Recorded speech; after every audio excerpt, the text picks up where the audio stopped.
Fala pessoal, beleza? Pois é pessoal, vamos pegar uma dica agora para vocês que gostam de potência, de alta potência.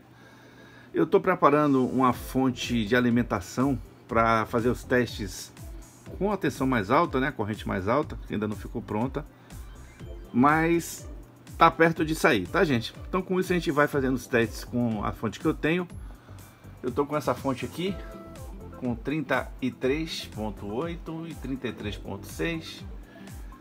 Estou com uma placa excitadora que eu estou desenvolvendo. Essa placa excitadora ela vai ser capaz de trabalhar com até 20 pares de transistores. E muitas pessoas me perguntam como eu faço para calcular os resistores de emissor, esses carinhas aqui, ok?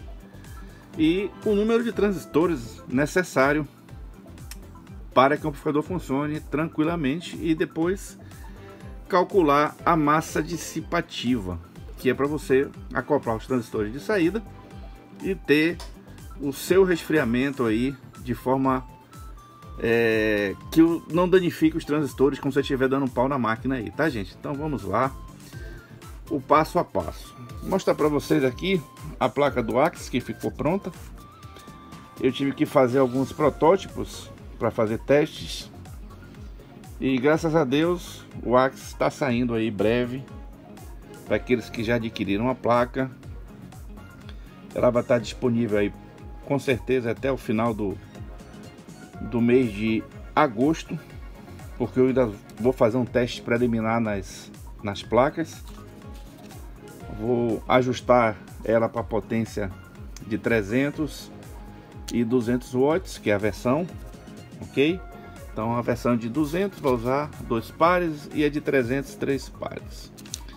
O pessoal pergunta por que eu utilizo 3 pares para 300 e tem muitos amplificadores aí no mercado que utilizam a mesma quantidade de transistor para potências mais altas. Então gente, eu vou explicar como é que funciona. Inclusive isso vai ter em nossos cursos de manutenção e de projeto para amplificadores, vocês vão entender. O curso de manutenção vai ser voltado principalmente a adequações de transistores que você não encontra mais no mercado. Como eu posso pegar um amplificador e dar uma analisada de forma a achar o defeito com maior eficiência e eficácia, né? Que você vai consertar o amplificador, reduzindo o custo e mantendo qualidade de serviço, que é um dos tópicos importantes, tá? Então, para vocês terem ideia, eu fiz um documento aqui para fazer as aulas, que vão estar em breve aí disponível para vocês adquirirem aí no nosso site, que vai ter o passo a passo de como calcular resistor de emissor, como calcular a carga do alto-falante, o que o alto-falante interfere nos transistores de saída, o que é um curto-circuito que proporciona para o amplificador. Tudo isso vocês vão aprender no curso de projeto e manutenção de áudio, tá gente? Então vou explicar uma coisa para vocês entenderem. Quem me perguntou, né, como calcular esse resistor. Primeiro a gente tem que entender que esses resistores, vou mostrar nessa outra figura aqui, todo resistor de emissor ele tem contato com o alto-falante, ou seja, através dele que passa uma determinada corrente, que ele faz a equalização. No caso, se tiver vários pares funcionando, então ele faz a equalização de forma que cada transistor possa drenar a corrente igualitariamente entre si, tá?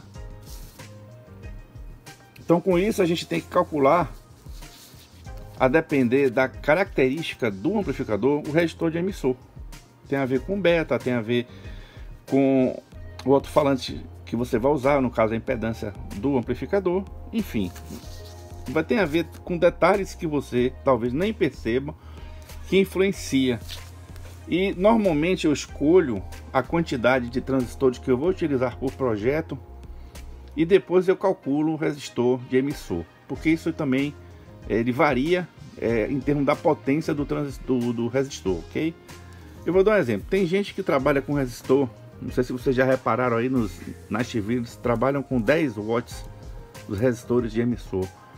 O transistor trabalhava simplesmente no talo, ok, gente? Então qualquer coisa que você tivesse, você ia ter a potência sendo refletida nesses resistores. Com isso ele tinha que ser de uma potência elevada do que se usa hoje, mas se aprendeu que utilizando vários pares de transistores você conseguia ter uma estabilidade melhor do amplificador, porque toda vez que você coloca os transistores de saída no limite, você tende que o amplificador ele fique instável. Então uma coisa que a gente tem que primar no projeto é a parte de estabilidade do amplificador pela carga térmica que você vai disponibilizar para ele dissolver a potência que não é consumida pelo alto-falante, que você sabe que boa parte da energia consumida pelo amplificador ela vai ser jogada fora através de efeito Joule, que é calor, ok, gente?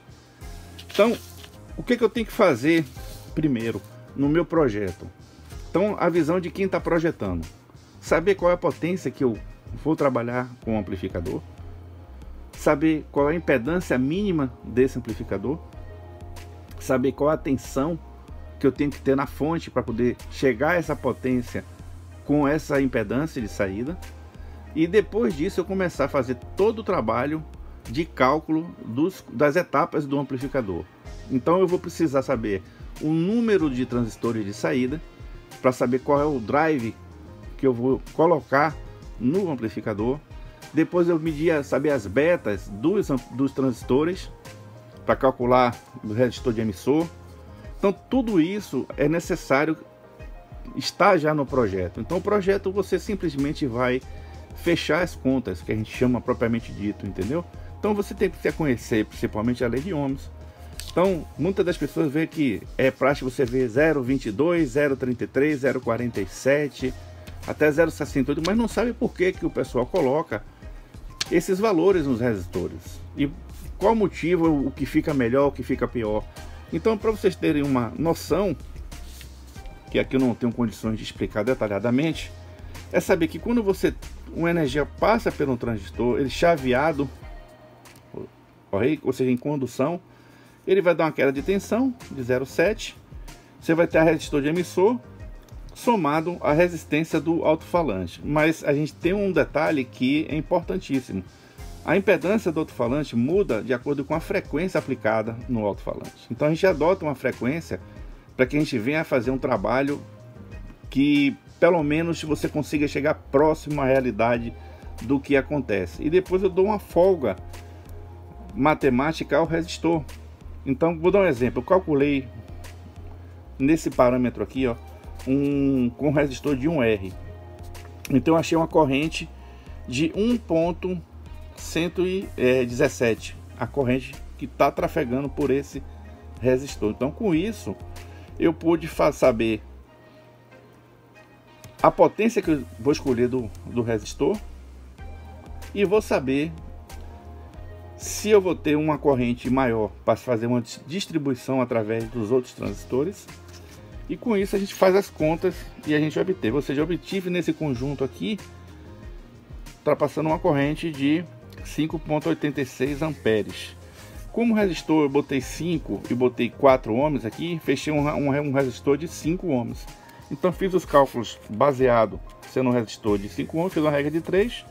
Então eu estipulei aqui que a minha corrente em cima do resistor de 1R é de 1,17 amperes. Então, pela lei de Ohms aí, a gente consegue fazer tranquilamente, que é a corrente elevada, tá aqui a forma, vou mostrar para vocês. A forma que eu usei foi essa aqui. Eu preciso achar a potência do resistor, então eu tenho um resistor de 1R e tenho a potência, a corrente elevada ao quadrado vai dar minha potência. Então eu peguei isso aqui, elevei ao quadrado, ok? E depois multipliquei pelo resistor, que deu um R mesmo, e me deu minha potência, que deu 1, deixa eu botar aqui, tá aqui, ó, eu fiz as contas aqui, deu 1,6, deu um resistor de 2 watts. Então se eu colocasse aqui com um resistor de 1R, um de 2 watts, para essa potência que eu calculei, ia funcionar bem. Lembrando que a beta influencia diretamente aqui no ganho, onde eu vou ter aqui na entrada uma determinada corrente para que ele conduza aí a 100%, digamos assim, e que tem uma corrente passando. Então todos os cálculos a gente sempre busca passar informações no pior caso possível, ok, gente? Então as pessoas precisam ter noção que os componentes eles entram em fadiga. Então com o tempo ele vai deteriorando, vai mudando a resistência ohmica, vai mudando as características. E outro fator importante também, gente, é o calor. Uma coisa que eu vou passar para vocês aqui, que é a dica de hoje. Eu estou fazendo alguns testes nesse sistema e coloquei aqui para funcionar 8 pares, mais um que está aqui, 9 pares. Só que a constante dissipativa desse conjunto aqui é maior do que esse aqui. Então, com isso, eu vou ter uma relação de que tamanho de dissipador eu preciso ter para essa quantidade de transistores e potência. Tem uma técnica que é utilizada aí, que é o que? Você tem um afastamento de cada transistor um do outro. Por que isso? Quando você coloca no túnel de vento, o ventilador ele vai pegar primeiro os que estão próximos, vai resfriar mais rápido do que os que estão distantes. Então, quando você tem maior afastamento nos últimos transistores, você vai ter uma dissipação melhor para eles. Ou seja, ele vai custar para receber o vento, né? Que o vento vai passar para cá, ele vai esquentando o vento, e quando chegar aqui o vento já está com determinada temperatura. Porém, a massa dissipativa aqui é maior. Então, a troca térmica também é maior. E com isso você não sacrifica os transistores de saída. Ok, gente? Outra coisa interessante é quando você utiliza os drives acoplado na mesma massa térmica dos transistores de saída. Eu não gosto de utilizar esse método e eu vou dizer por quê. Primeiro, quando um bloco ele aquece por igual, ok? Você vai ver pontos de aquecimento um pouquinho de distante um do outro, dos pontos de aquecimento, porém ele é uniforme com determinada constância de potência. Então com isso eu tenho uma modificação das características dos transistores de potência. Como eles trabalham na saída, na função de saída, consequentemente eles vão trafegar maior corrente do que os drives. Então os drives vai suprir a corrente de base de todos os outros transistores na saída. Então com isso eu vou ter que ter ele termicamente desacoplado, porque a temperatura dos transistores de saída não vão influenciar nele, ou seja, não vai modificar as características dele. E você sabe, toda vez que você muda a característica dos transistores, você tem que refazer o cálculo, ok? Então normalmente você observa quando ocorre um aquecimento, a gente tem um transistor aqui, ó, multiplicador de VBE, que ele é acoplado termicamente nessa massa. Ou seja, ele vai entender que quando a temperatura aumentar, ele tem que diminuir a corrente dele, ok? Então é um processo que você precisa controlar ele, principalmente na parte de projeto e também manutenção.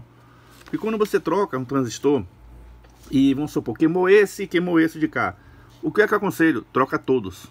Por quê? A maioria dos transistores já sofreu aquecimento. Se um danificou, é porque ou danificou por fadiga e provocou o curto também dos outros. Mas vamos supor que num acidente ficou funcionando alguns transistores aí, não queimaram todos. Então por que a gente tem que trocar todos? Porque os transistores novos têm que ter o beta mais próximo possível e por consequência, se você botar um transistor que já foi usado nessa leva que você está colocando na atual, você pode provocar queima de todos os outros, porque você colocou essa peça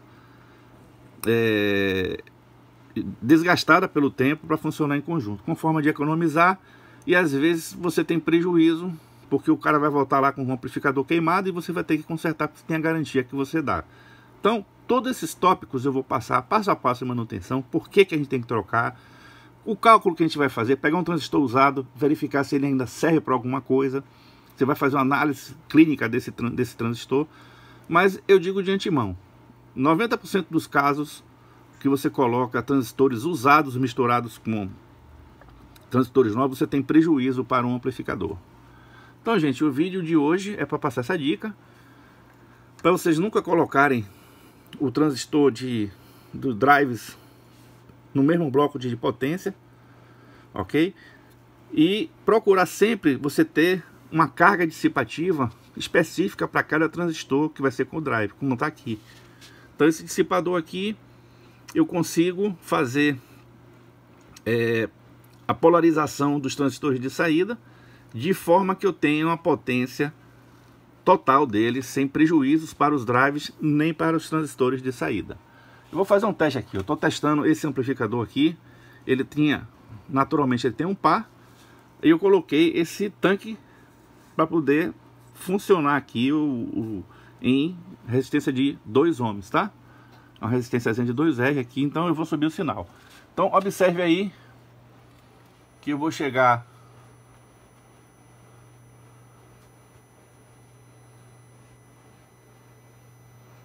a 20 volts praticamente.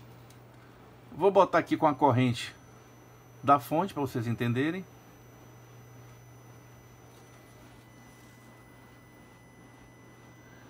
Então eu tenho um consumo aí de 8 amperes totais, 4 por semiciclo, e com isso eu vou ter uma potência que é o que? O 20 volts, vamos adotar 20 volts elevado ao quadrado, a 400 dividido por 2, você vai ter 200 watts RMS em carga de 2 ohms, com uma placa bastante reforçada em relação ao drive. Só que acontece o seguinte: para eu trabalhar em 2 ohms, eu vou ter que dissipar uma potência de quê? 200 watts, não é isso? Então o que é que acontece? Como é que eu calculo o número de transistores no meu tanque? Claro que eu botei aqui a quantidade bem maior, que eu uso aqui para fazer teste. Então, qual seria a quantidade que eu ia ter de transistor de saída? Quantos pares eu teria para ter um amplificador com 200 watts em carga de 2 ohms e com a tensão de 33 volts? Então, a conta é fácil. Você observa no datasheet que eles recomendam para o do 2SE1943 e o 2SC5200, ele indica uma potência para amplificador até 100 watts. Se você está utilizando ele em 200 watts, então 2 pares seria mais do que suficiente para que você operasse aí em 2 ohms, com a tensão de 33 volts simétricos, em cima de uma placa excitadora com os drives calculados para dar essa potência. Porque aí você vai pegar o que? Você vai pegar a corrente de base de cada transistor e fazer a somatória e ver se vai bater com a corrente do transistor excitador, dos drives aí. Então, gente, é essa dica que eu dou para vocês. É uma dica que tem que ser explorada mais ainda. É um tema muito vasto, não é um tema pequeno. E para você ter ideia de arranjar uma forma didática de passar isso para vocês, é mais complexo ainda, porque você tem que se reinventar dentro de uma aula onde você vai ter cálculos matemáticos e vai precisar ter exercitar esses cálculos sempre, principalmente quem for trabalhar com projeto. Então, gente, não adianta você ficar no Multisim. O Multisim ajuda em simulação, LT Spice também ajuda bastante, mas em simulação. Na prática é isso aqui, ó, meter a cara, fuçar, fazer testes exaustivamente, porque assim você começa a fazer projeto. Não existe fazer projeto só em computador, Ctrl C e Ctrl V, e aí fica tudo beleza. Então, gente, existe uma diferença muito grande, porque quando você quer fazer um amplificador, você mesmo tem que parametrizar as informações que você quer colocar do amplificador aí, para que você atinja o objetivo de ter um amplificador dentro daquelas premissas que você adotou. Então é isso aí, pessoal. Quem gostou do vídeo, dá aquele like para ajudar o canal. Firme e forte, e um grande abraço para vocês aí, tá?